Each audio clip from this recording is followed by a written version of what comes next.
Tinatayang 750 residente ng Pasig City ang nakatanggap ng tulong pinansyal para sa kanilang mga medikal na pangangailangan sa pamamagitan ng tanggapan ni Congressman Roman Romulo at Department of Social Welfare and Development.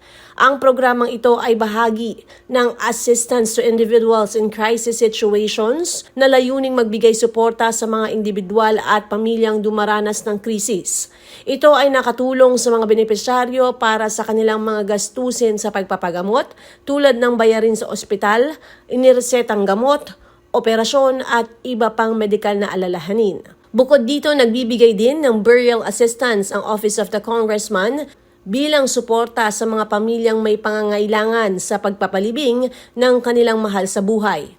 Malaki ang pasasalamat ng mga benepisyaryo sa programang ito na tanging pinanghahawakan nila sa gitna ng kanilang kalagayan.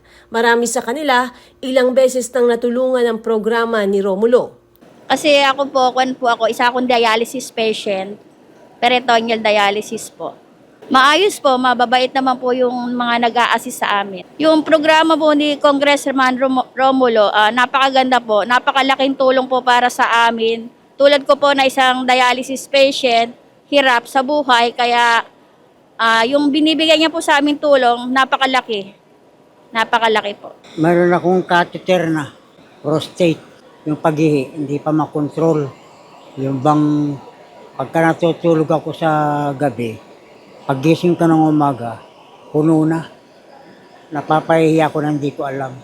Ang masasabi ko, maraming salamat sa mga binibigay nilang magandang proseso. Pambili po ng gamot. Pambili po ng maintenance ko. May diabetes ako, high blood. Kaya malaking tulong po yung binibigay nila po na pambili po namin ng gamot. Nawala nang kukuha sa barangay kasi yung iba pong gamot wala sa barangay. Ayun po, maraming salamat po kay Congressman Romulo. Stroke po ako, 3 times na po. Bale, 3 na po. 2021 po ako na-stroke. Una, yung nakukuha ko po dito, yung po pinambibili ko ng gamot. Salamat po kay Congressman sa lahat ng tulong.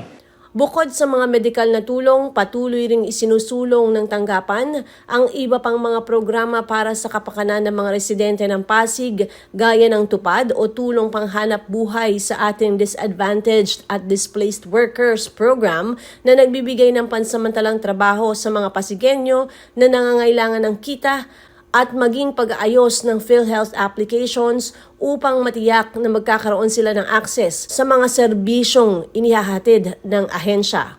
Sa mga nais malaman ang ganitong mga serbisyo ni Romulo, maaaring makipag-ugnayan sa kanilang tanggapan.